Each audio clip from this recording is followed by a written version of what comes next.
Hey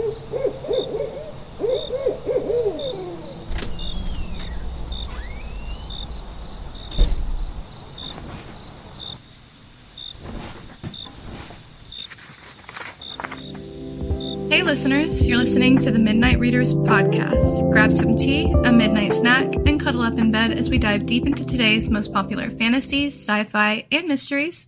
We're your hosts. I'm Lily. I'm Brittany. And I'm Christy. This season, we're stepping into 3 standalone worlds. Right now, we're diving into an epic fantasy about ambition, power, and the cost of breaking into a system that was never built for you. That's right, grab your spellograph. We're headed to Tiran. In a city where magic fuels progress and prestige determines worth, brilliance isn't enough. You have to fight for recognition. And listen to this podcast. Welcome to a world of arcane research, political maneuvering, and the kind of ambition that doesn't just want a seat at the table, it wants to flip it over. In this episode, we'll be discussing Blood over Brighthaven, chapters 13 through 17, where Sciona uncovers some deeply uncomfortable truths about the people and power structures around her, and responds in the only reasonable way, by putting together a plan to expose it all in the most public way possible. Before we get into it, this is your warning for major spoilers ahead. This includes all 3 standalone novels we'll be covering this season and any fan discussions we find online. We're also avid fans of the Moss universe and might accidentally let spoilers slip for other popular romantasy book series as well. Sorry in advance, like the books, this podcast is rated R, so be warned. Also, a friendly reminder to please like, subscribe, and follow. You can find us on Instagram, Threads, Facebook, and YouTube. And if you want some bonus content and behind-the-scenes chaos, join our growing community on Patreon. All right, last we left off, Sciona had just made the breakthrough of a lifetime with the help of her wonderful lab assistant, who is constantly making her think in different ways. Only that breakthrough also broke Sciona. And Tommel, and Kara. Both were thinking of throwing themselves out of windows and off roofs when we left off, and this is where we find Sciona now, at home with Winnie and Alba, having nightmares, and quite the mental breakdown. Yeah, understatement. She has like a full, I don't even know if you'd call it like a mental breakdown doesn't seem to like cover it enough. Yeah. It was, screaming, fits, like she's trying to use logic to disappear her feelings and doesn't understand why they won't go away. I think her whole world is falling apart and she's trying to do anything she can to get out of that corner. And I think in probably this moment, she feels like there is absolutely no way out. Yeah. Yeah.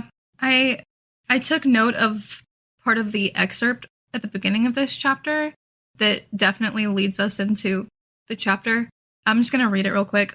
The female mind is fundamentally different from its male counterpart, where the masculine mind may innovate and discover and derives contentment from accomplishment. The feminine mind derives contentment from submission. I just think it's the perfect lead up. I mean, like we said in the last episode, the little excerpts are clearly supposed to be like foils or like indicators of what we're going to get in the chapter. And it's like, there's no fucking way Sciona would ever willingly submit to any of the stuff that she has found out. Like, I don't think at any point in this section does Sciona consider, I'm just going to go along with what everybody else has been saying. I'm sorry, because this it just doesn't make whoever sense. Wrote that obviously needs to meet me, because I I'll do the opposite of what you say just to spite you. Like aggressively too. I'm not going to say that I've never submitted, because obviously I have learned to hold my tongue in some occasions, but it's very hard for me. But I think you make a great point though, and at the very top with your notes, I think you make a really good point. Yeah, the fact that if it's a natural state for a woman to be submissive, then why do we have to fucking work at it so damn hard? Yeah. Yeah, especially some people. That's what I was thinking. I was like, if it was natural, then you would not make any sense, because no, I would be the most unnatural person ever. Also, like Kara, like there's so many women in the book, women in real life. I just cannot imagine them like being the type of person to just automatically be quote unquote submissive. It doesn't make any sense. Yeah. It doesn't make their sense idealized if you look at the world from a non-biased perspective. Again, if it's a natural state, you shouldn't have to work so hard at being that way and remind yourself to be that way. Yeah, but I feel like there was something, and it was in one of the later chapters, and I can't remember which one, that to me explains this perfectly, and I have never thought of it that way before, that basically they couldn't let women in because they would have seen what was going on and they would have fucking stopped it and been like, hell no, this is not going to happen. And I think it's that same thing you can actually say in reality, is that you don't want women as part of the larger picture because they're not going to put up with that shit and they're not going to let it happen. And I think I had the same thought. I was like, yeah, this is why you don't want them as mages, because they have empathy and compassion and you don't. Yep. Well, there's a really great quote later on. I was going to wait to say it later, but it's really relevant to what we're talking about now. It's a quote. Hold on. Let me see if I can find it. And we can talk about it when we get there, because we know that, Brigham really disappoints us in this section.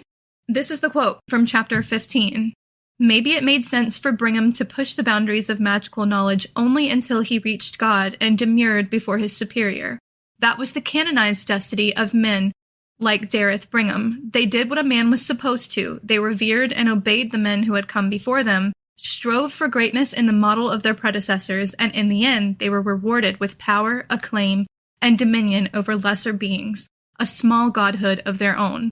Which this passage and the context around it is basically, of course, Brigham would go only as far as he had to in pushing those boundaries. Because when he doesn't push any further, he's rewarded. When he doesn't go against what is already there, he's rewarded. So why would he push any farther? Men are allowed to be a little bit more aggressive in their thinking, but they're also still submissive to the man above them. Yep. Mm-hmm. It also made me think of, have you guys ever seen the artist Paris Paloma?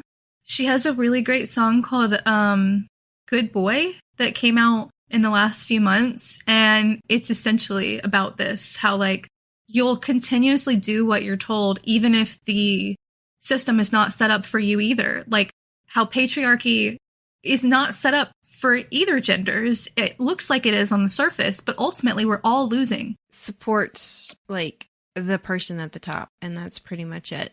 Yeah, but that's the thing. And I think that's the key to their success over time, is that what they have learned and what they employ each and every time is that if you can, like say you have just the top 10% and you can keep the 90% fighting each other, then guess who they're not fighting? Exactly.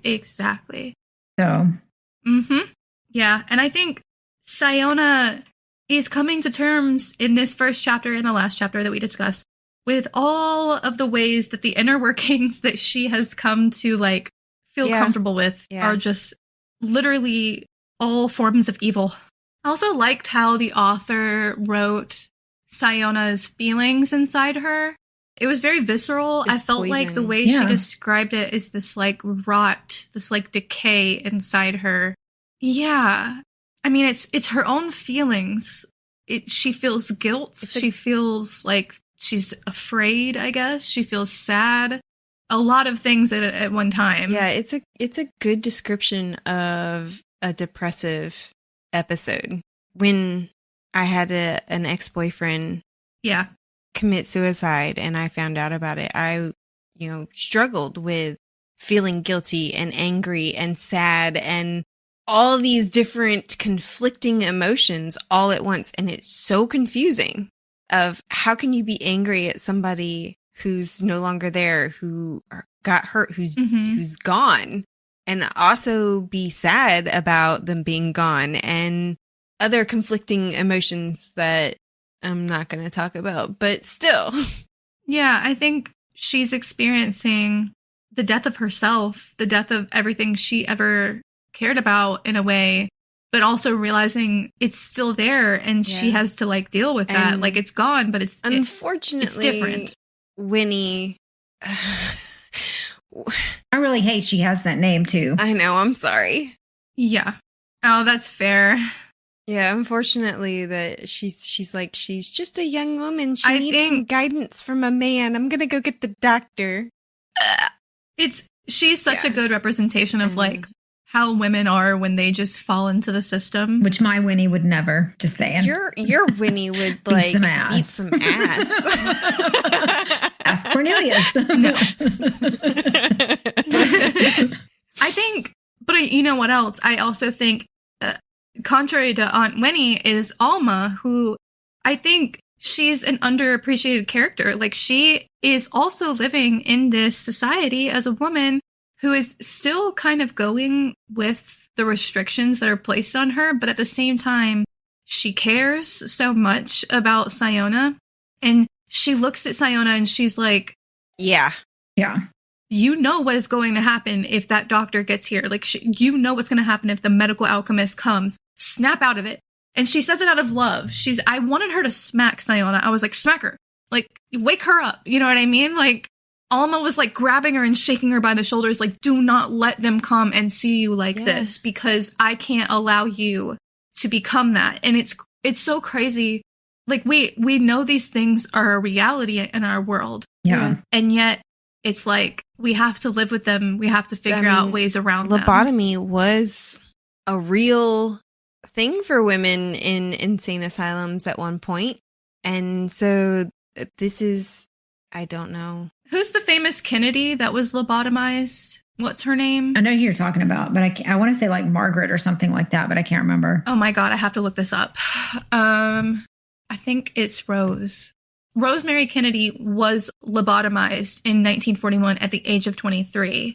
They were worried about her mood swings and her like intellectual disabilities, and they essentially made her. Yeah, we're worried about her intellectual disabilities, so we're going to fry her brain so that she can't use it. Yeah, that makes sense. So that's what it says. That's what it says when I looked it up. But I also think she was also kind of doing things that they didn't want, like, seen by the public. Like, she was a party girl, as far as I understand. Like, she was doing things that they were like, we can't let people see her do. Like, it wouldn't be surprising. I could be wrong about that. I could be totally wrong about that. It is the threat from this doctor and Alba kind of shaking her back to her senses that finally allows Sciona to kind of get a grasp on herself a little bit. Mm-hmm.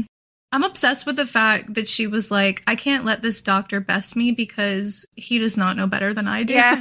She's like, he's just a medical alchemist. Like, I'm a high mage. She's nothing. Yeah, and I like when she corrects him. Yeah. She's nothing if not consistent. She's like always gonna trust that her ego has her back. Like, I'm pretty sure she's an Aries. You know that meme that you once sent me that was like, Aries always corrects some little thing, and I was like, well, actually, accurate as the resident Aries. I'm sure he would know. Happy early birthday, by the way. Thank you. And I didn't even realize that I had done it. She had to be like, actually, you just corrected it. I was like, literally just proved my point. Also, she reminded me a little bit of SJM in her interview where she was like, I knew what I could do and I didn't want to listen to my professor. She kind of reminded me of that. Like, he wasn't going to tell me what I fucking knew. I think Sarah J. Maas is an Aries too, but I don't remember. Is she? Is she? Hold up. Is her... I love that I'm just Googling everything today. Her birthday's in March, right? Is it late March? Yeah. March 5th, Pisces. I think, She's is Pisces. Pisces. I wasn't sure if it was beginning March or late March. So, which, yeah, she's a Pisces, but also good for her. Anyways, maybe she's an Aries rising or something. I could see that. Anyway, Sciona pulls herself together, takes this doctor into her bedroom and literally like, you sit there. I'm going to go stand by the window. And if you do anything I don't like, I'm throwing myself out the window just to ruin your career. Oh, yeah. She manhandles the shit out of him. Literally. I'm kind of obsessed with that. Can you imagine? She said, take one step this way and I will fling myself out of this window. Yeah. Interrupt me and I will fling myself out of this window. I thought it was interesting in this conversation where she's like explaining to him how the magic works, even though, you know, he knows, but she's spelling everything out for him, which good for her. And she's like, you siphon matter, which has limitations. Which I doesn't. siphon energy, Yeah. which is limitless. Yeah. Which I think is such an interesting way to frame that, because it's also like scientifically accurate, like to real life, but it's such a good metaphor. Like the whole thing I was like really into. I was like, yes. Yeah. That's so and the fact that she's equating her emotions to energy is like, I mean, it's the whole idea behind feminine rage is like, that's what drives us. Fuck yeah. It's like, you guys think it's a weakness. It's not. Yeah. Well, I think it also allows her to reframe how she's feeling and feel like she can do something with it and that she's not at the mercy of it. I think, like, honestly, I know that a lot of people talk about how emotions make women weak or whatever, but really, honestly, emotions make you strong. It doesn't matter which emotion it does. Yes. Brain. The thing that, for me, that makes you weak is when you suppress it. Because then you have, like, all these men having temper tantrums because they can't express their emotions any other way. And then ruining the world. Yeah. So right. Well, they're saying they're too weak. You have to suppress it because you're too fucking weak to handle it. I think the reason why they call out women for having emotions and saying that's a weakness is because they're terrified of it, because they feel like that if a woman has emotions and she is aware of that and she doesn't feel guilty and she uses that she's going to be so much more powerful than they can handle. They can't handle us even without emotions. I'm just saying. Right?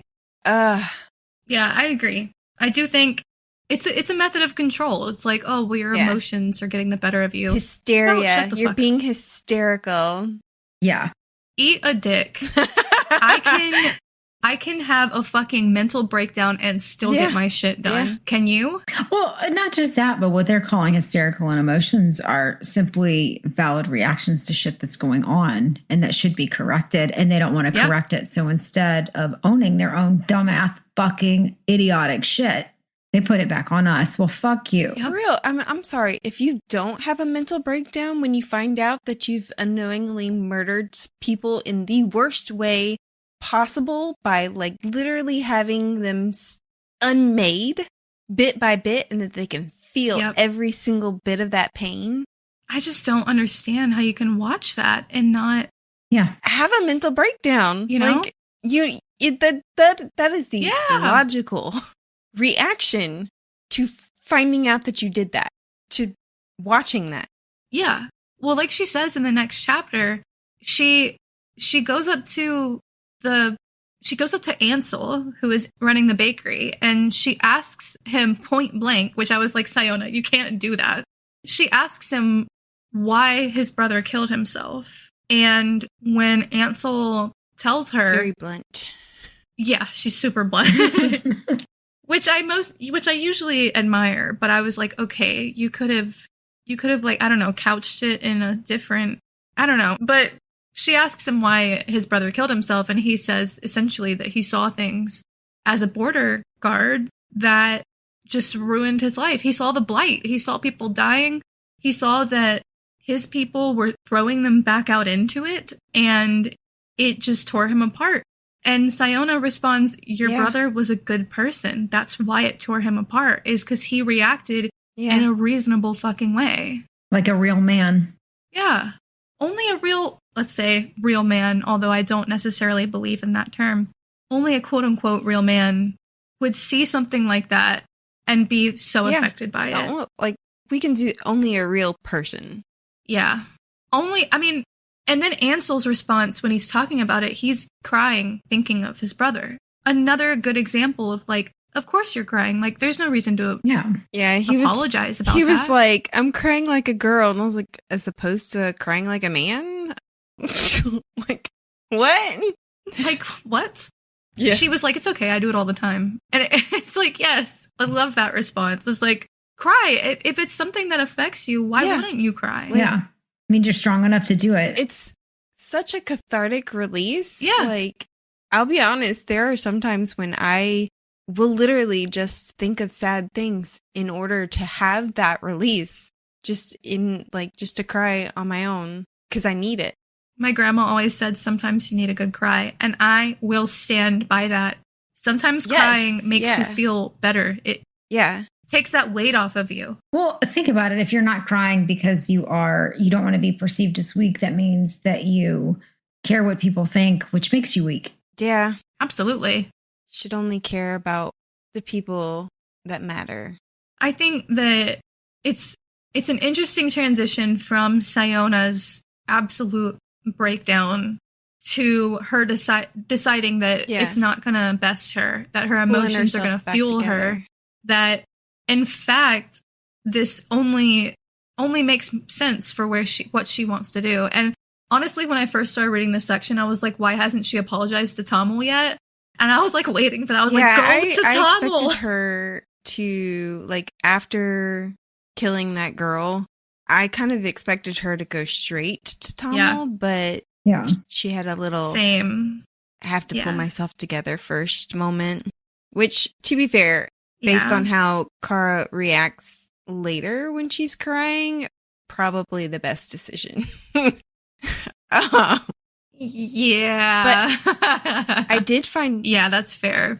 I did find it interesting that for Tamil, she remembered that he liked blueberry scones. She remembered Kara's dad's name. She remembered the chief janitor's name because Tamil brought him up. Like, all these things, I do think that shows how important Tamil is to Sciona. Yeah. But she's changing. Like, she remembered Ansel's name a couple of times now, even though she didn't in the beginning of the book, you know? She's learning, but she does still... one part that bothers me is she still believes in Brigham at this point. That she still thinks that he is going to help her, even though Tamil brings up that... I mean, number one, he was saying that you're telling me no one has ever mapped to the other realm. So they have to know. And he also calls out at that point that the curse is probably a cover. He's right. Yeah. And I understand that, but we're also looking at it from an outside point of view. And I've had people in my life that I wanted to believe in the best of them. Prime example of when I was working at the library, there was somebody in the administration who helped me out and got me out of a shitty situation. And I believed in her, and she turned out to be just as corrupt as the rest of the administration in the end. So I get that, but you didn't watch a girl getting like torn apart bit by bit, and it could have linked back to that person. I mean, the measure of it should have at least made her question. Maybe not completely, throw him to the wolves just yet, but question. I do get where both of you guys are coming from. I feel like my thought was, how can you not listen to Tamil? He has told you, and now you've verified, and you see that what you thought was not what is reality, and therefore you would think that she would immediately start questioning everything. But I also understand that she thinks she has an ally here, that as a woman who has broken a bunch of barriers to get to where she is, she had one person who was helping her this whole time. And so I kind of understand that she doesn't want to think he's a bad person. You know what I mean? Like, she doesn't want to think Brigham is also at fault here. She wants to think, well, the one person who was helping me this whole time is...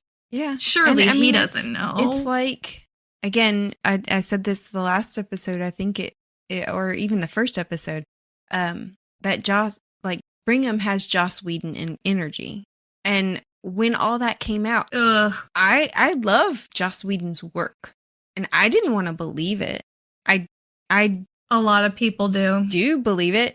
This is how I felt about the Neil Gaiman thing. I was like, do not ruin that for me. Same. Ugh. I also felt that way, and I was like, I don't want to believe this, but the evidence. There was evidence right there in front of me. But, right? Exactly. But see, the thing for this is that there is not evidence against Brigham. There's evidence that the founders knew and did this horrible thing. And so I can understand why she's hesitating to believe that modern day I don't know. mages don't know, because she didn't know, and she's the most brilliant woman in the world. How could she? How could? I mean, she has that She's very naive, like, she has a very positive outlook on what she's done. She has a hard time understanding that the world is evil. It completely broke her entire frame of thought. And so I think she's like grasping at straws. She's like, she's surely not every, and she has the same reaction later, where in her way of looking at the world, she thinks that everything is also very Aries. She's very like, she believes the world is good, even though she's had struggles. Well, it ends the same way. It ends this section the same way when she's like, there are good people in Tiran. Like, there has to be good people here. And Tamil is like, I don't really know about that. But I kind of understand her. I mean, like, of course she would want to believe that there's someone out there, like Ansel, who will cry for their brother, like Korseth, who will cry when they see Quinn dying at the hands of the Tiranish. I understand her thoughts. I mean, I get that, but at the same time, there's a little bit of grace given on the front end, but there has to be a point where it is now up to her to make a better choice. And she didn't believe Tamil at first. He was right. And it was like time after time. And the thing is, at this point, he has pointed out yet again that, okay, if they're making it up to this point, you cannot be the only one that saw this. You can't be the only one that found this. Use your brain on this. Logically. Though. Yeah. And I can see her not fully believing it and throwing him to the wolves at that point. But at the very least, there should be some sort of question in her brain of, could he be in on this too?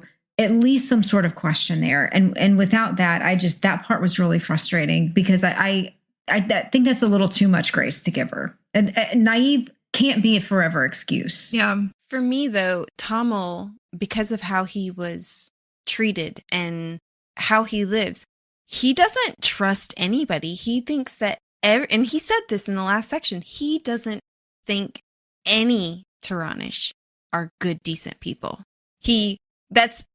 Rightfully so. That's why he was so like, but you can't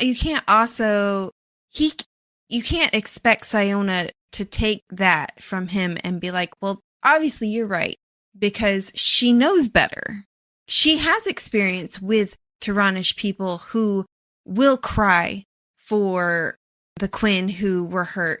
And so they're both, you have to take a balance for that. Yeah, it's not black or white. It's not. I do understand. It's not black or white, but it should call it into question. It is. And I can see her immediately thinking that Renthorn probably knew and had something to do with it, or that any of the other mages. But I understand why she thought that Brigham, who in her mind was like this nice, decent guy. And I look at it in the way, I had this conversation with my brother once before, because when I exposed somebody for sexual assault, I kind of knew that certain people weren't going to believe me. And I gave them grace on not believing me, because what would you think if somebody came up to you and said, your husband did this to me? Would you believe them? Mm-hmm. It's not an easy thing. Yeah, I get that. I think I understand where you're both coming from, because it's frustrating to read her continue to blind herself, her continue to just trust that the system will fix itself. Like, her first initial plan, quote unquote. Yeah. That she's gonna use the method they've been using. Yeah. They're just gonna make it better. So like she's like, I'll go to Brigham and then I'll tell him that this is bad, and then we'll use the Freynen mirror to then kill other things, not people. Because that's so and much then Tom was better. like, that doesn't fix And the yeah. problem. It doesn't fix the Her problem. plan is stupid. It's naive. It's optimistic. Yeah. But this is also something I think that, you know, people like this need to go through. They need to have it put in their face. Sadly. Yeah. I do want to bring up a little differently from what we're discussing. I meant to bring this up earlier, but in the last episode, we failed to recognize what the reserve was. Yeah. Oh, God. Which I think we were asking there at the end of the episode, like, what is the reserve? If you know, because we were like, it wasn't making sense for us. It hadn't clicked. But just to clarify, we now understand that the reserve is the few miles outside of the barrier that is constantly being siphoned, Yeah, and it's that's where the Quinn cross over. The bloody field of flowers. Yeah. Which is so awful, but I wanted to clarify that we fucked up on that. My thought is, how many Quinn are crossing continuously for that to be siphoning continuously? It must be a lot. Well, think about it this way. When they use the blight out in the other areas, it probably drives them towards that area to try to get to what they think is safety. Yeah. And it serves not only for an energy resource, but it also makes sure that they can't ever attack them. Yeah. Yeah. Yeah. I was so confused at, like, how does the reserve still have power after all this time? I'm kind of with you. It does make me question, like, they've been doing this for hundreds of years.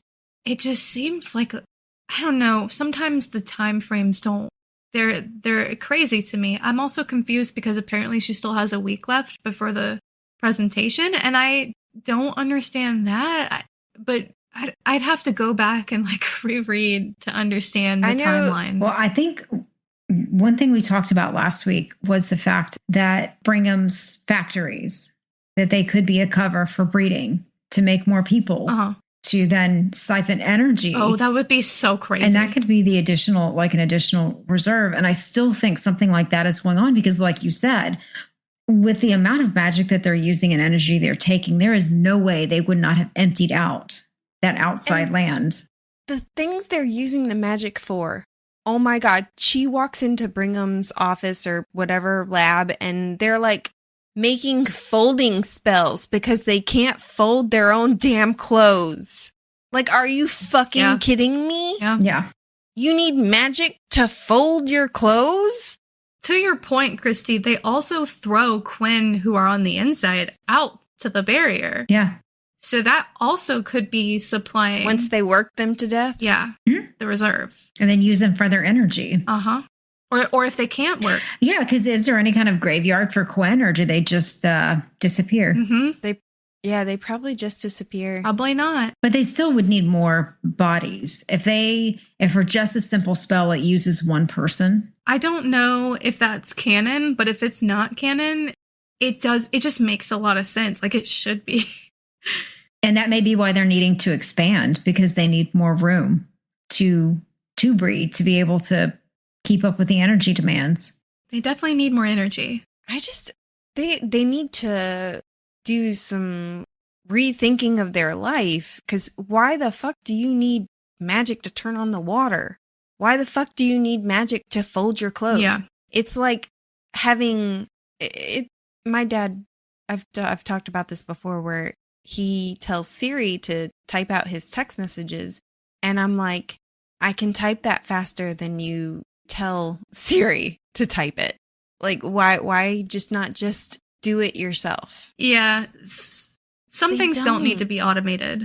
Like the Popeyes, ordering machine. When you go to get Popeyes, it's AI now. Do you know that? No. Oh, It's awful. The drive-through. It's so bad. Awful.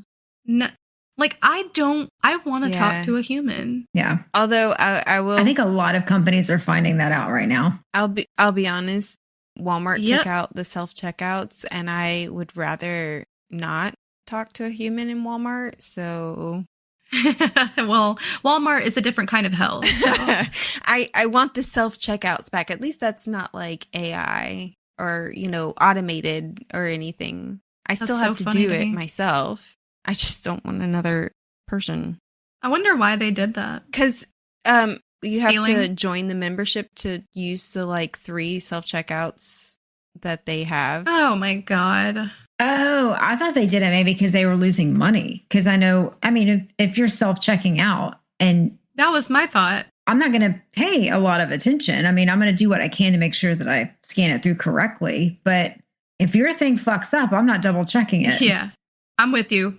Girl, same. But now they have to hire.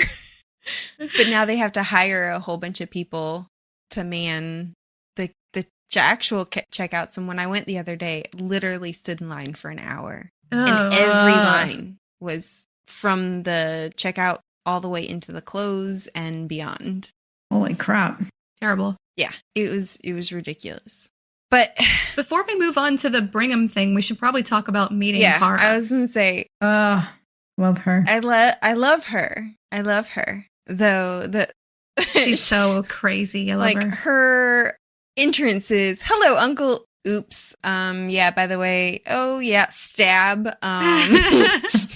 She also told Sciona that she pulls dead rats out of storm drains when she was shaking her hand. She's funny. Yeah. And I loved in this part that he won't give her forgiveness at this point, that she has to earn it. Yeah. And I felt that kind of aligned with what he taught her before, that it's something you have to earn. You can't just expect it because you say it.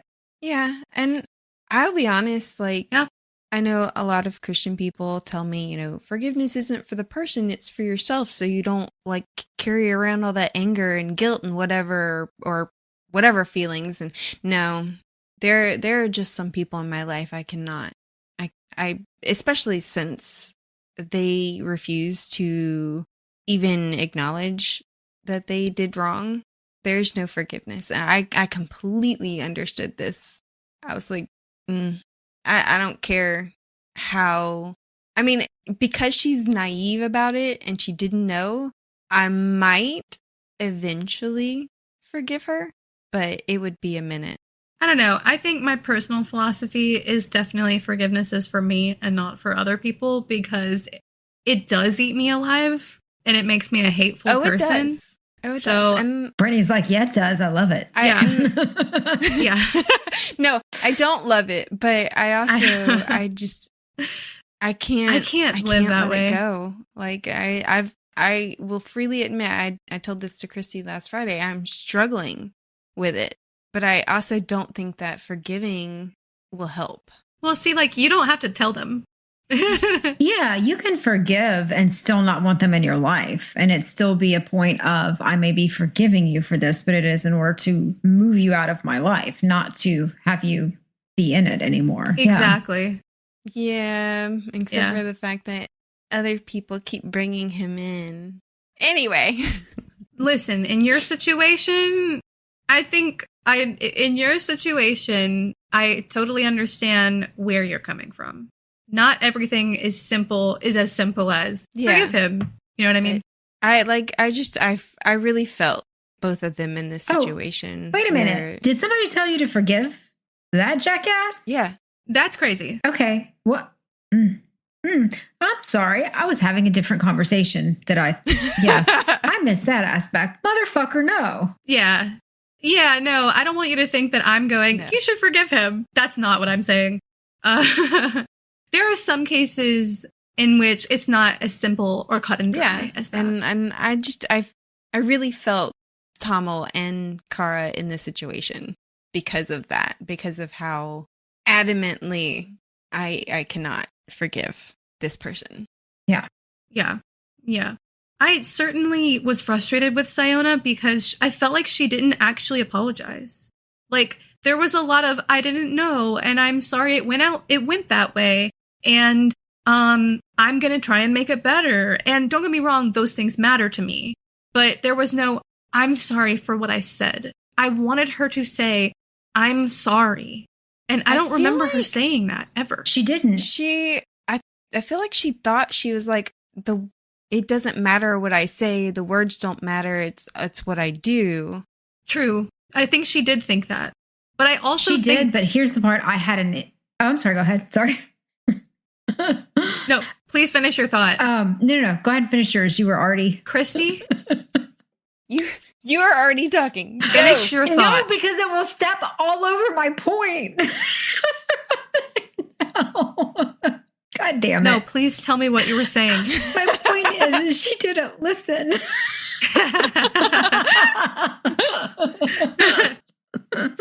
She does need some help listening. She's got to learn that.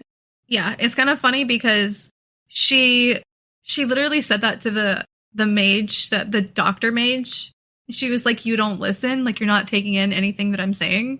And I'm like, I get that she wants to prove to him that she can do better. And a lot of the conversation they had in the last section was your thoughts don't matter, your actions do. And he says again, your guilt is useless to me, which I agree with him. I'm with him on that. It still really bothered me because I feel like with many people in her life, she does not say like, I'm sorry, or she doesn't address things the way she should. Like, she doesn't ever tell Alma or anyone in her life, like, thank you for, like, taking care of me. Like, I know that that's not the character she is, but it's infuriating for me to not see it on the page. I don't know. I think that's just a personal thing, though, probably. Yeah. For me. That was my issue with her in this moment, is that she didn't listen, she just kept throwing out excuses or I'm sorry's or things like that. And they were trying to get her to see something else. And she didn't listen to anything that they said. It was just more of kind of like that whole, let's get this resolved so we can move past it and get to my plan. Yes, I felt the same way. And I was honestly shocked he was so nice to her when she came in. I feel like he was far too nice to her. Even that he was like, well, you're bleeding. I guess I'll take care of you. And I'm like, no, let her bleed. Like, let her bleed a little bit. More of a, oh, you're bleeding. I might get blamed for this. Probably. And die. Probably. I think I just was really frustrated with the way it turned out, the situation. I was like, you're not apologizing enough. He's being too nice to you. I hate it. Yeah. And she's making dumbass assumptions, even when she was talking about, okay, well, we can take out the blight and then the Quinn don't have to. And I'm thinking, okay, if you take the blight out of the issue, all the Quinn are going to want to leave. There goes the free labor. Do you honestly think that they're going to let that happen? Like, there's no fucking way. Yeah. That's what I'm saying. Is like, it's funny because she's like, he's telling her, he's like, this isn't going to work. And she's like, why would it not work? He's like, well, you know me, I'm just a dirty Quinn. And she's like, who would say that? And he's like, your founding text say that. It's written into the founding of Tiran. That's how crazy it is. It's something like she should know as someone whose entire fucking worldview was just flipped on its head. Come on. Yeah. And even wanting to give them like, oh, we'll give them each a mirror so they can see what they're targeting so they know not to kill another human. And you're like, are you? And it's funny because I actually wrote this part before we got to Renthorn's part where they're going to actually enjoy it. There's quite a few of them that would probably enjoy seeing somebody else's misery as they're taking their energy. And of course, then Renthorn comes in and does exactly that. So, The thing that frustrated me about Sciona is her like, oh, I'm actually the first one to ever come up with this. Yeah. And she's like, I told you her ego is consistent. Yeah. Her ego is massive. I will say that. And consistent. But for me, like, she does at least like go, oh yeah, but the traitor mage figured it out. So, and I was like, well, how, if the traitor mage couldn't see who he was targeting, how did he target his rivals? But then it also did say like he took out like loads of people. I wonder. Yeah, it's kind of funny. She's like, well, he just kept trying till he got it right, which is even crazier. Yeah. The man was insane. Was he? We don't know that though. If that's the story. If that's the No, story. I think he was. Based on the story. But I fully believe right now that he was just a fucking wacko. Probably. Yeah. I'm going to hold out hope for Sabernin. Well, considering the fact that we now have confirmation that 5 years into being a high mage, you get to learn the horrible truth about magic, they all knew what they were doing. Yep. So my theory that he figured it out and they set him up doesn't really kind of apply. It does. It does. If he found out and reacted the same way that she did and he wanted to go public with it, but maybe he was dumber and told them he was going to go public with it. And they said, okay, then you can die. Maybe. I could see that. Although it depends on how long he was a mage for. Because I don't think it's just 5 years in, because in the conversation with Brigham, he says he was twice her age when he figured it out. Yeah, it's all over the spectrum. I think it was just a general, like at least 5 years in or something. But I mean, obviously she figured it out 3 months in. I thought he said that he's like, about 5 years in, we start to bring you into the fold. Oh, he does say that. That's interesting, though, because him saying he found out when he was twice her age made me think that he's finding out by himself, which maybe they changed it along the way somehow. I don't know. I don't think so. I read it the same way, that they wait for for that high mage to start to think that way, and then they start. But I felt like 5 years was kind of the point at which most of them started to figure it out, but that everyone was a little bit different. Maybe the 5 years was Renthorn and not Brigham. No, because Renthorn said he figured it out on his own long ago as well, and he actually went to his dad and was like, "Get me some of that." Oh yeah, but yeah, the conversation with Brigham is really infuriating. I wonder, is there an age that you have to be in order to become a mage? Or what if he entered the high magery at a later age? The high magery. Possibly. The high magery. Yeah. The magery. But yes, the conversation with Brigham was so real to, like, I'm pretty sure I've had this conversation, not this exact conversation, but this, right? The idea of this conversation. Yeah. It definitely feels like this book is political. Oh yeah. And even when you look at like the religious aspect, because it seems to me that this particular group of people, that they worship the 5 founding mages, not God. Yep. And I think that's such a really good kind of example of how, religions can be. Well, they sit there and say that truth is their God. Their God is literally to find the truth. And then Brigham's like, except when it's not. Except when it's not. Except when you're being too logical about it. Except when it's inconvenient, where it makes our lives difficult. That we can use God to do these horrible things. So it's out of our hands. It's God's will. That one pisses me off. Oh my God, yeah. Like that is such a it's God's will. Oh well, bad things happen. God intended it to be that way. Did he though? Did he? Or did she? And the evil begets evil. Yeah, but did you notice there was one little part in the section that I felt like was so relatable that Sciona does, but she also notes that she does it, which I thought was great, is when he says that he figured that she would figure it out. And she says, I didn't buy it at all. And then she notes that, why does it still matter if he thinks I'm clever? That for some reason that still matters to her, what he thinks. And I thought, my God, that really is relatable. Yeah. Yep. Yeah. Mm-hmm. Yeah. And the whole, like, we can do these bad, evil things because we are God's chosen people. That was like... Yep. Sounds a lot like a lot of religions we know. We can't wring our hands about where the energy comes from. Yeah.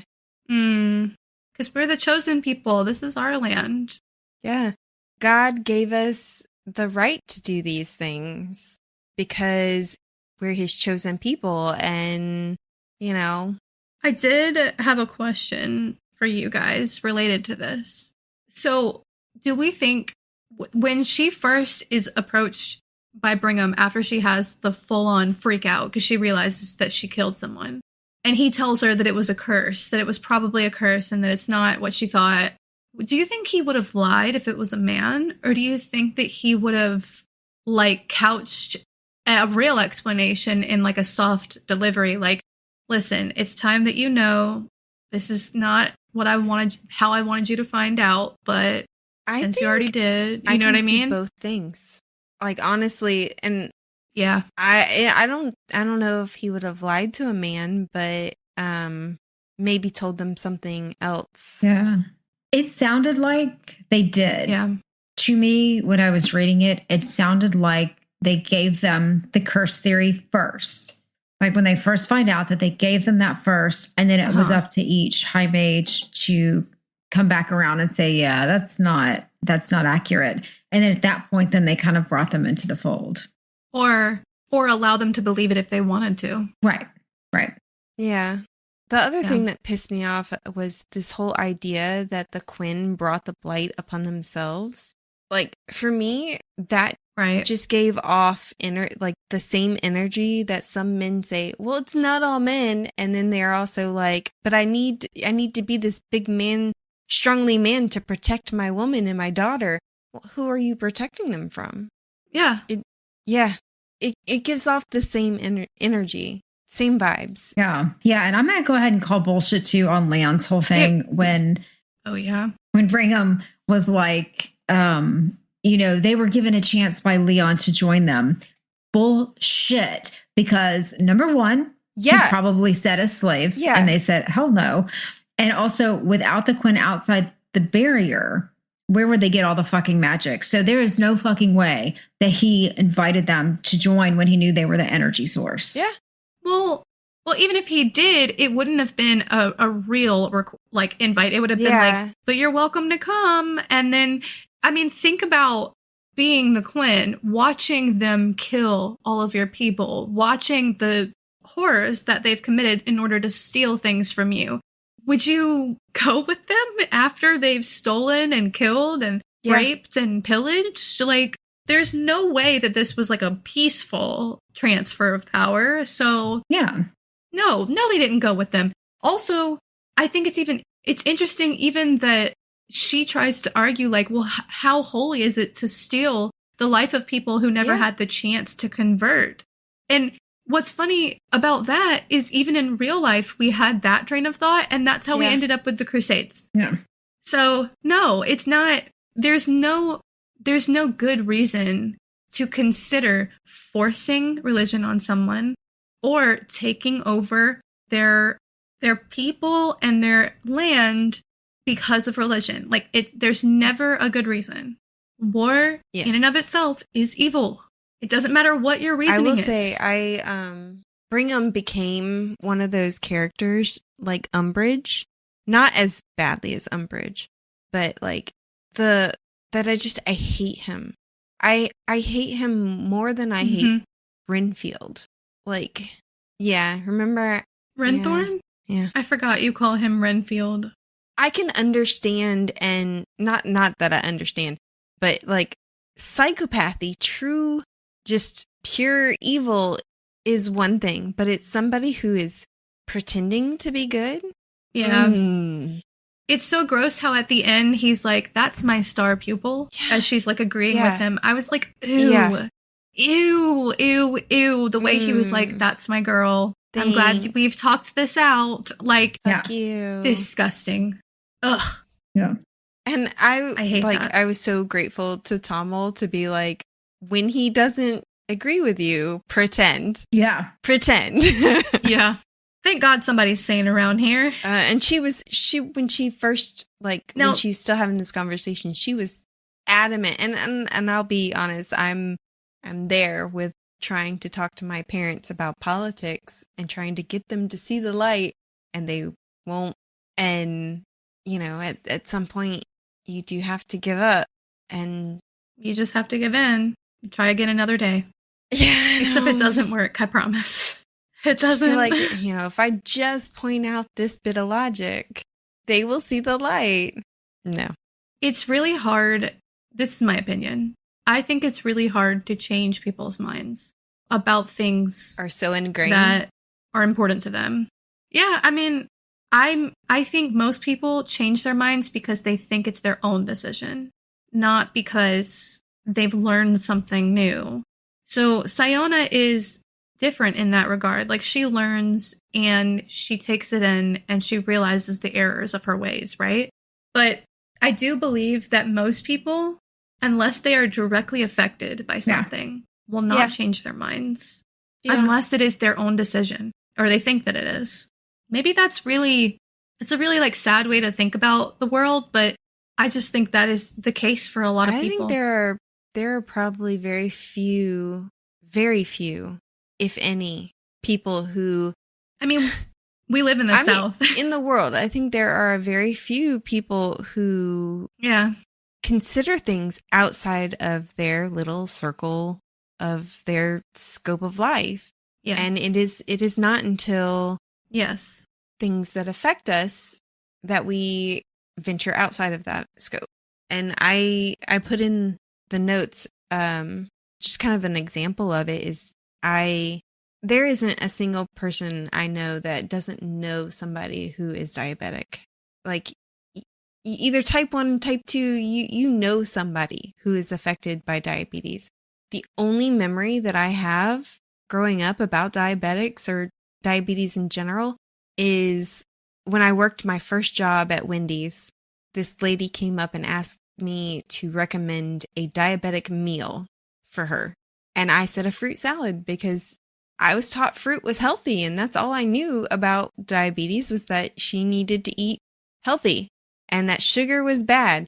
And she berated me pretty harshly because fruit has sugar in it. And well, it's her fault for going to Wendy's. Right? And the thing is that when I was diagnosed, the only thing I knew about it was what society had told me.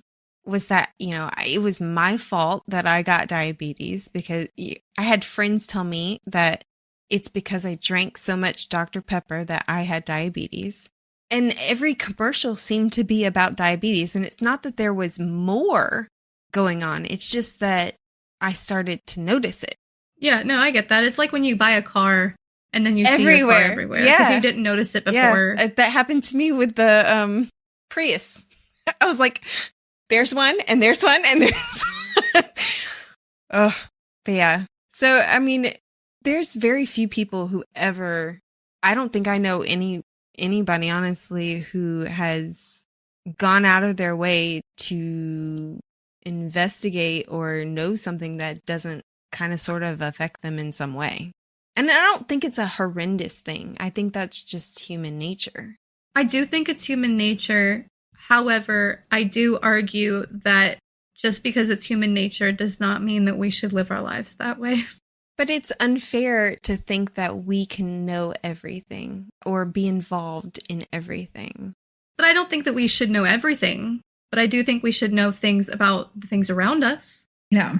It's a responsibility, I feel like, to take action when you find something out and to make sure that you're knowledgeable about things. And that doesn't mean that you can, it doesn't mean that you can fix everything. That's my thing. When you find something out, when it finally affects you. No. It doesn't have to necessarily finally affect you. It could just be something that in passing you find out and that you take steps to try to make sure that if there's something that you're doing that is contributing to that you change it. And I think there are a lot of people that, I mean, look at environmental things. Yeah.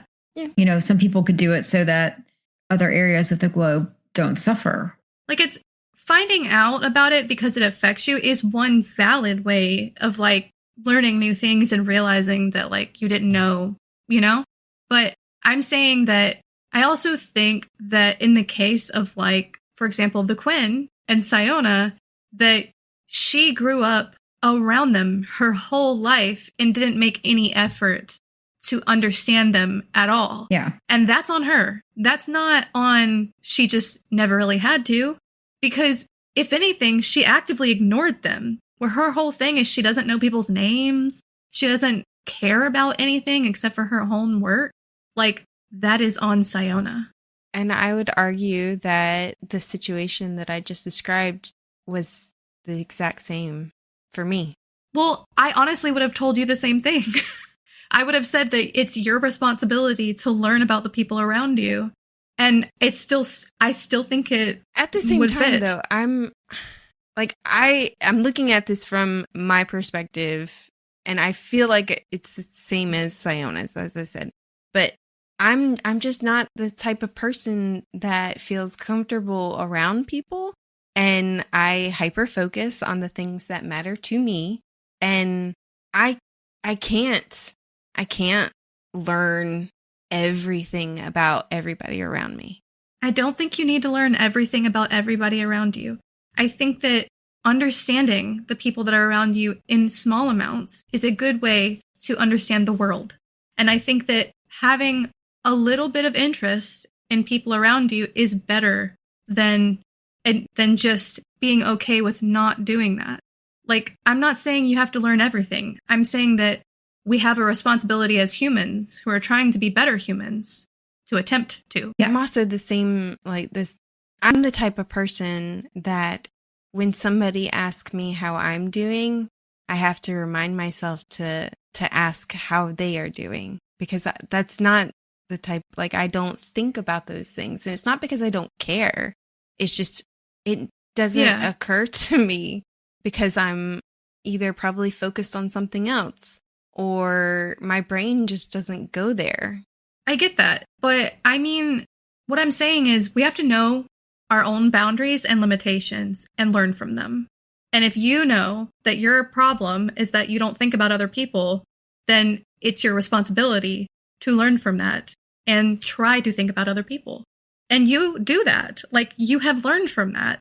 I'm just saying that even though you have experienced it because it started to affect you, like diabetes, for example, doesn't mean that for somebody else, they should wait until they experience it. Yeah, you know what I'm saying? I get that.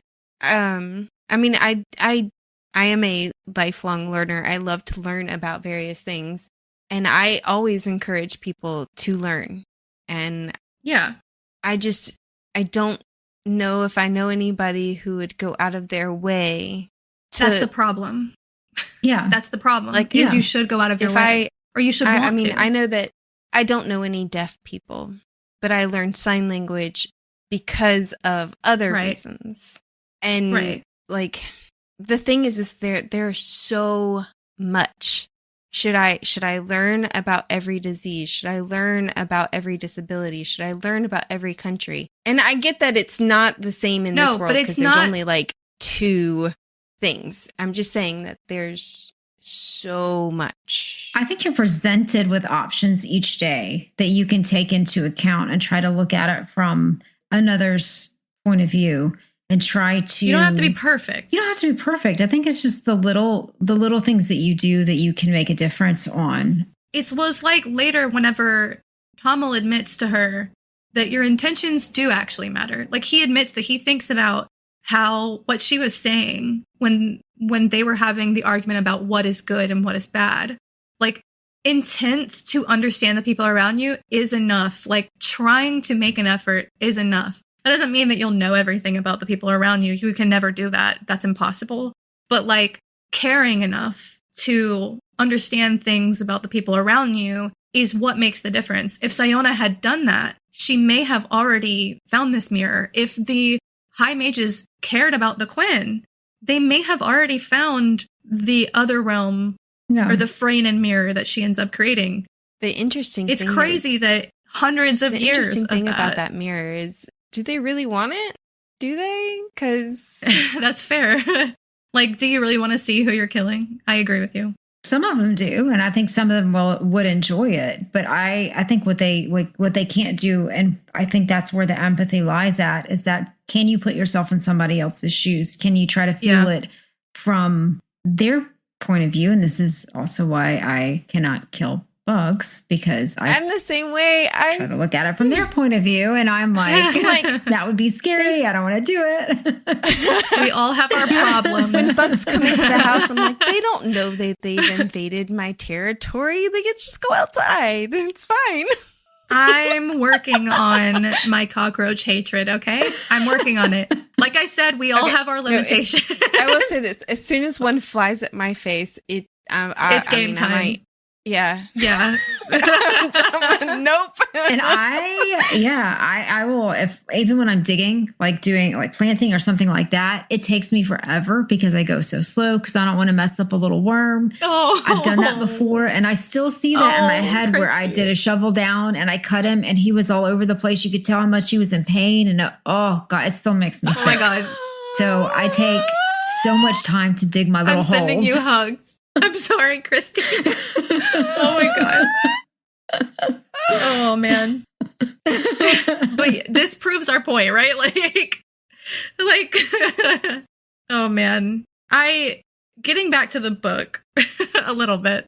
Let's talk about what happens with so the Brigham's the situation with Brigham doesn't go well. So she's like, okay, I got to figure something else out. So she goes to the library. When in doubt, go to the library. Honestly. Yeah. That will solve a lot of things. So she goes to the library and she is looking for books to take to enact her plan.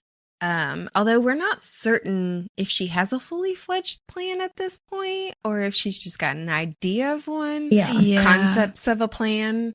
I think that's what it is at this point. And did this chapter start out with the same quote as the last chapter? No, I actually wanted to talk about part of the excerpt. What's interesting about the excerpt to me for this chapter is it's interesting to me how subtly inferring things in religious texts can meld our brains, right? Or change our thought patterns. And the excerpt for this chapter says, partially, I paraphrased it a little bit. The mage's responsibility is to bring to heel the wild of the world and make it civil, ...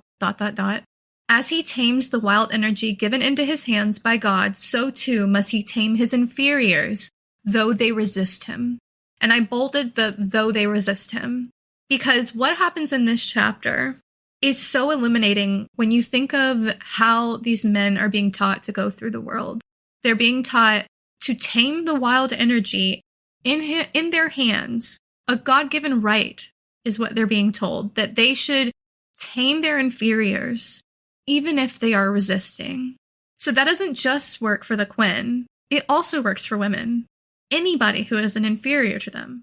And I think it's interesting how this is such a commentary on how our religious texts can fully change how we see the world. I mean, obviously the rest of the book is about that also, but this is such a subtle one. Like, they don't even say outright, you should assert dominance over women or something like that. It's vague, but it's vague enough that it still applies here with how Renthorn treats Sciona. Yeah. And this quote was on my 15. It was on 15 and 16 for mine. Interesting. What? I'll pull it up real quick. We're using the same book. Yeah, that's all I was wondering. I will say this. I have an issue. I don't like hierarchy. It's probably just common sense. I think that's just a you No, thing. I mean, I read it. I read about it, and I can't remember which one it was associated with, or if it was associated with both. But it's like you can deal with hierarchy, but it's also like that. This is your job, and this is my job. But you're not better than me, or you're not over me. And I just absolutely hate, despise, whatever word I can think of for how much rage the word inferior evokes in me. Typically, whoever uses it against somebody is usually the inferior one themselves. Yeah. Just, ugh. Yeah, I thought it was funny with Renthorn when he's like, oh, I've got everything ready. And I still need your, if you want to help out. And it's like, okay, if it's ready to present, then why do you need something explained to you? Yeah. It is on both chapters for mine. So either I just missed it when I was reading 15, or maybe it's a misprint. I don't know. Let me see if it's on mine. I wonder if the physical book is the same, because I wasn't able to buy the physical book. So you have to order it. They're out of stock everywhere. Apparently, the book was originally self-published. So I wonder if that's why, which is crazy to me, by the way. Damn. Yeah, that's amazing if that's the case. But it's interesting to me that it works for both chapters. Okay. So for 15, children who seek truth, look to your fathers. Women who seek truth, look to your husbands. Servants who seek truth, look to your masters. I also hate the word masters. All who seek truth, look to the mages, for God makes his wisdom known on their lips and his will known in their works. The Tirsid. Okay, so that's the Brigham chapter. That makes sense for his chapter, but for some reason ours is not. Yeah, we got the other. That's not our version. But can I just say, I was like I was feeling a little triumphant because I was like, haha, he did say that he thought she was smarter than he thought, and I thought this was going to go a different way. And then I went, oh, this is way worse. Yeah. Do you think he was going to be the good guy? Not the good guy, but... Well, yeah, I didn't think he was going to be a good guy, but I thought it would go a different way than it did. When he was like, actually, my theories about you were wrong. You are a good mage. And I was like... Uh-huh. Yes. And then I was like, oh shit, he's a psychopath. Yep. It went from, oh, cool, this is interesting, to no, please.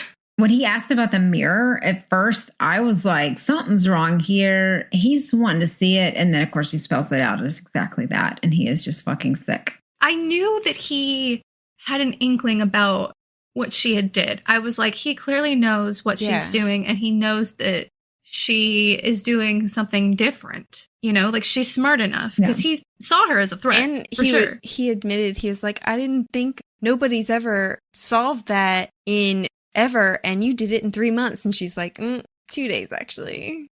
Yeah. She's like, actually 2 days. And I was like, girl. I was like, please. That's something I would have done. I would have absolutely, actually. She's like, how did you know that I figured it out? He's like, well, I put it together when you started screaming.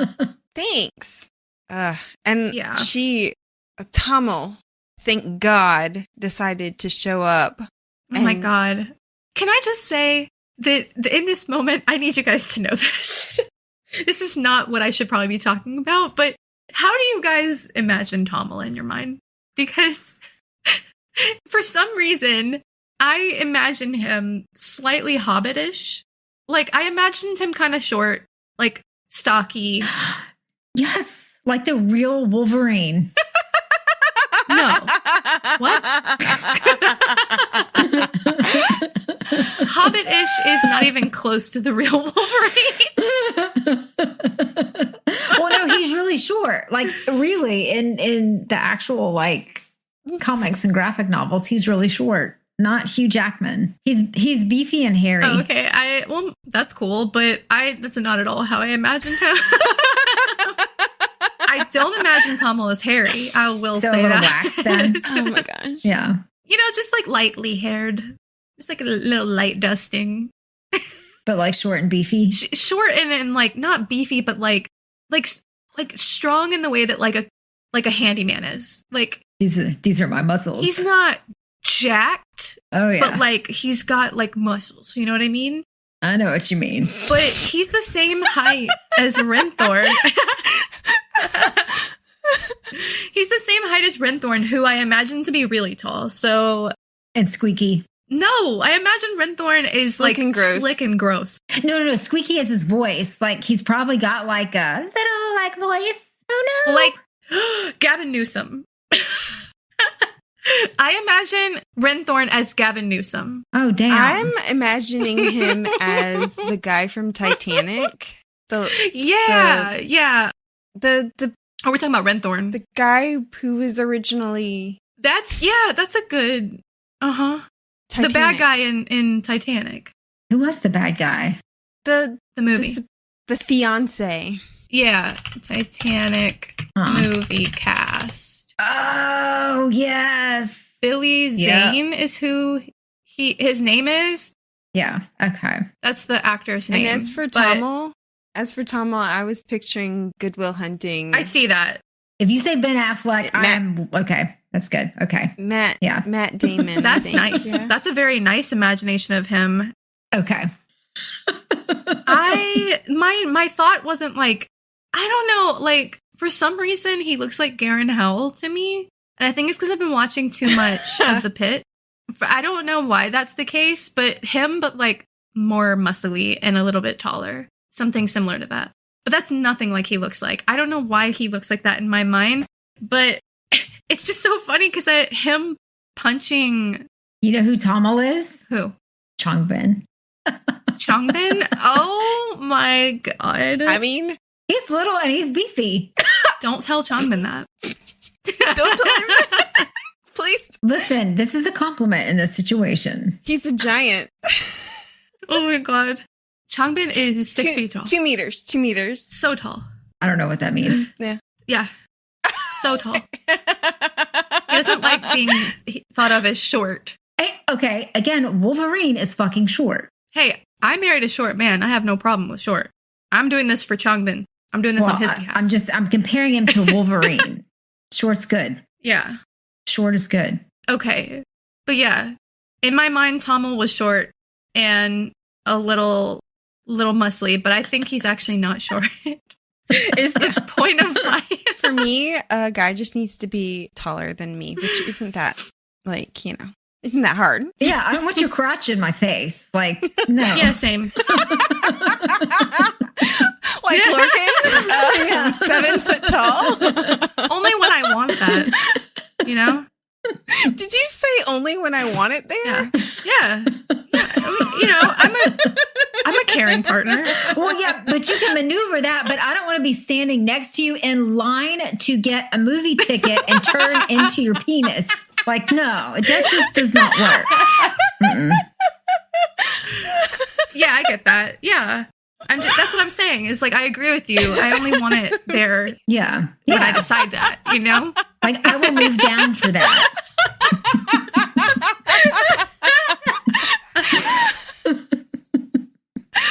Yeah, I agree. Also agree.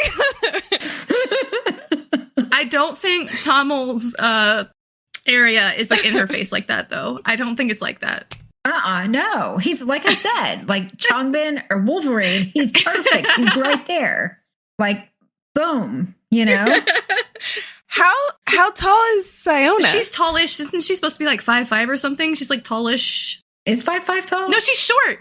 No, she's short because they make a point of talking about how they tower over her. Right. And he's like right there, like fits. I mean, that's perfect. She's short. I'm telling you. You're killing me. When you're going to push someone up against the wall, again, you don't want it where they're like manhandling the fucking mold or whatever that stuff, the crown molding at the top. Changbin loves to manhandle. Right. And you got to be the right height for that, which means you got to be short. Good for him. That's the right kind of manhandling. That's the good stuff. Oh. I'm in full agreement with you. Anyway, yeah. Back to gross Renthorn. I love that Tommel... Anyway, Tommel punches him, and I love that. shows up. He finally gets to do what he's been wanting to do and punch, face, fuck, stick, whatever. Punch the shit out of Renthorn. After he is like getting excited over the fact that she got to watch somebody die. It's so gross because he clearly gets off on the power of it. Like, he's like, this is conquest. This is power. It's what made our forefathers the superior race. Patsy! And then he tries to rape her. Mm-hmm.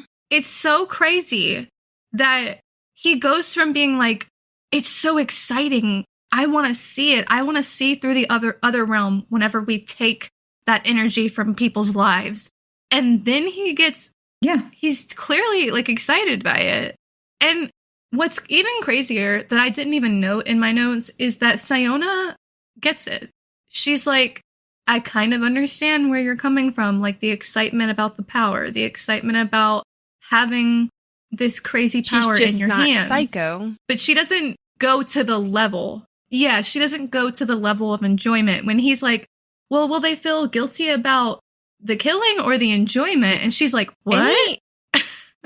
You lost Anybody me. who doesn't have power can see how having power is exciting. Right.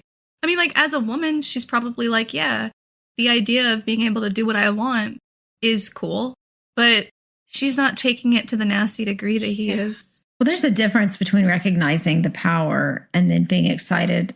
And because I think Renthorn doesn't only get excited about the power. He enjoys the aspect of them dying so much that if they said, you can get this power without killing, he would say, no, I want the killing. Oh, yeah. I need that part of it. Oh, yeah. Yeah. Yeah. But, like, He's disturbed. He is disturbed. Yeah. And she has to think very quickly because he's punched out a high mage. Tommel's life is in danger. All the other mages are coming. And she fires him, which she was supposed to have, like, Brigham made her do. And then she lets all the other mages have it. And I was like, yes. Thank you. Thank you. They notice. That was my favorite part. Yeah. Well, they wouldn't stop touching her. They were like, don't worry, I'll escort you out. Like, it's going to be okay. Like, all of a sudden being really weirdly doting and, like, condescending to her. And she's like, you know what? Yeah, I'm not going to fucking do this today. I put in the notes, I was like, when a woman says, don't touch me, it doesn't mean touch me more. When a woman says that she can handle herself, it doesn't mean, yes, I need your help. No, she's not being polite. She's telling you what she wants. Yep. Well, I fucking loved how she went off on it between Tanrel, they notice thing, and then the Haloros's masturbatory work. Yes, I couldn't believe she said that. What? I couldn't believe after all of the stuff that she's like, in the beginning of the book, she's like very proper. She's a high mage. She's a lady, or at least she's sort of a lady. And I couldn't believe she said that. I was like, oh. Yeah, this is also, I think, the first time she actually corrects them when they say Miss Freynan as well. And I was like, good for you. Yeah. Good for you. It's about damn time. Yeah. Yes. And And then she runs out and throws up. Yeah. And, poor girl. And she's like, I'm glad I puked because the taste of the puke is much better than the taste of Renfield. Yuck. But I did love that she went to the janitor and talked to him, and she got her spellograph out of the garbage. Mr. Dermot. And she warns him, hey, this might be happening. Just be aware. Yeah. She asks him about him, which is good. She's starting to take initiative in knowing people that work with her and knowing the Quinn and understanding them. Like her being like, what tribe are you from? And he's like, the Mercen, they don't exist anymore. And he was really shocked, and she admits, she's like, well, I only know 2 tribes, and except for Tommel's.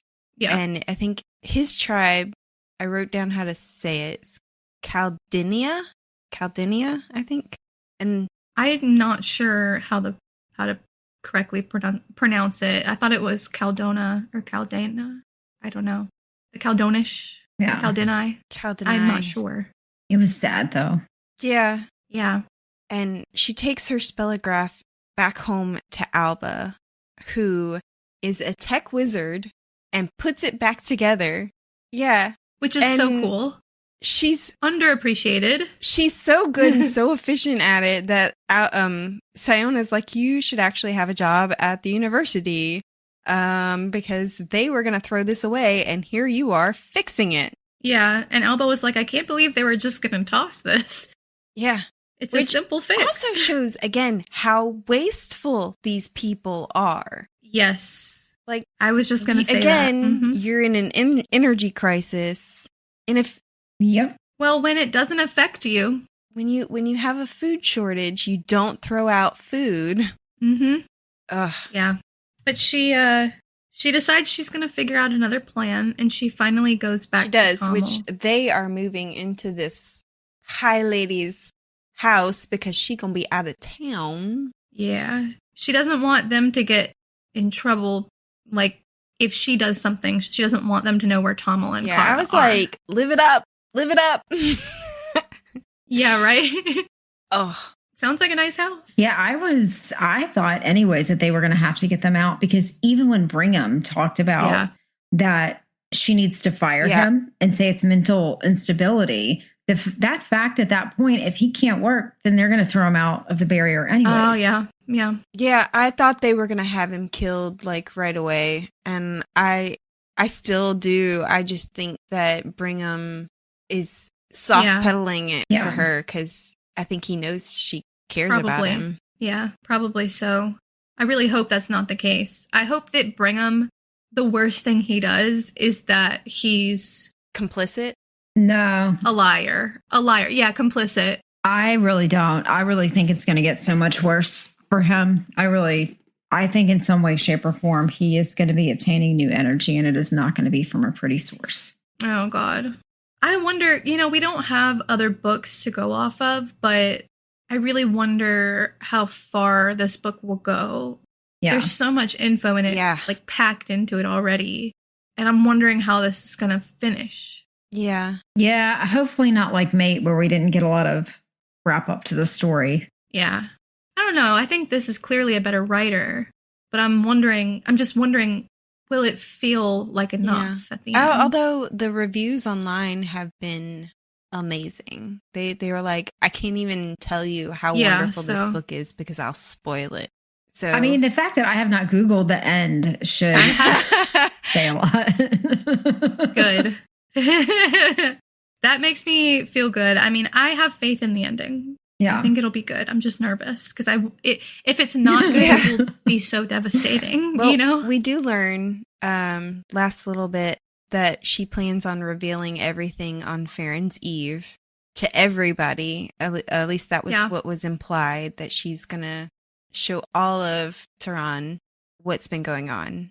And she also learns why Tommel hates Renthorn so much. And it's because he's a freaking psychopath who has assaulted other women. Who not only used to assault other women, but literally stabbed Tommel with a beaker because he said his maid quit. Yeah, and it sounded like whatever he did to the women was worse than that. So he didn't just sexually assault them, but then tortures them as well. I hope that they fucking siphon from Renthorn, and I hope they hit the pause button a fucking lot. I had the same thought. I was like, I hope he suffers. I hope he comes apart slowly. Like, I hope when they get to his penis and that starts to unravel, they're like, pause, play, pause, play, pause.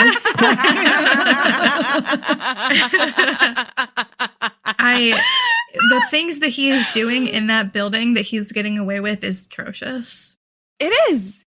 It's ridiculous and sadly realistic. Yeah. You know, one thing I just thought of? I mean, okay, so regular people can't get near the barrier. Is that right? They can, like, you mean the people inside?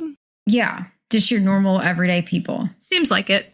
I think it's probably like a militarized zone. Yeah. Okay. Same. Otherwise, that would be, I was like, God, if you had an enemy, you could just take them for a walk and then kick them through the barrier and be like, well, problem solved. And push them. Oh my God. But to be fair, that would make us like them. Yeah. I don't know. It was just an example. I would never do that. Sure. I would never. Christy would be behind him going, bunny hop, bunny hop, bunny hop. Bye-bye, bye-bye. Oh, sorry, you tripped. My bad. Oh my God. Oops. Anyway, so she does reveal her plan to Tommel and Kara after having spent all night writing this massive, massive spell web. And Tommel hates it. Kara says that she probably wouldn't have gone, like, she knew that Tama wouldn't go with it. Part of the reason why he hates it is because I don't think he trusts people to do the right thing, which, fair. Mm-hmm. But also, I think it's because he knows this is probably going to end badly for Sciona, the way it did for the traitor mage. She'll be another, like... Sabernin? Well, okay. Yeah, another... Okay, we instituted a death penalty for this one person, and now we're gonna do it again for Sciona. Yeah. Yeah. At the very least. Yeah. As far as her trust, or his trust in people goes, though, when I really was kind of thinking about it, I think it's a great idea, and I kind of wish we did more things like that in reality, because if you've got the public made aware of where their goods and services come from, even if they choose to use it, for a lot of people, that's still it's gonna eat at them while they use it. And so they want to use goods and services without thinking about, where it comes from. And I think to put that information on them, at least enough would change in order to change the society as a whole, if for no other reason to break the society down completely, if that makes sense.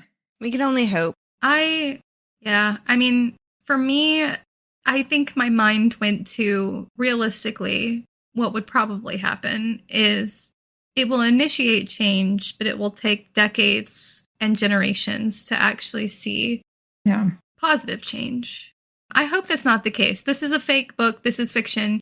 So hopefully she can out it to everybody and everyone goes, that's terrible. And then they change how everything works immediately. But if this were real life, I do think it's going to end badly for her. And especially when they were talking about, like, she's willing to die for this. Yeah. And I have to be honest. I wonder if that would be a better ending.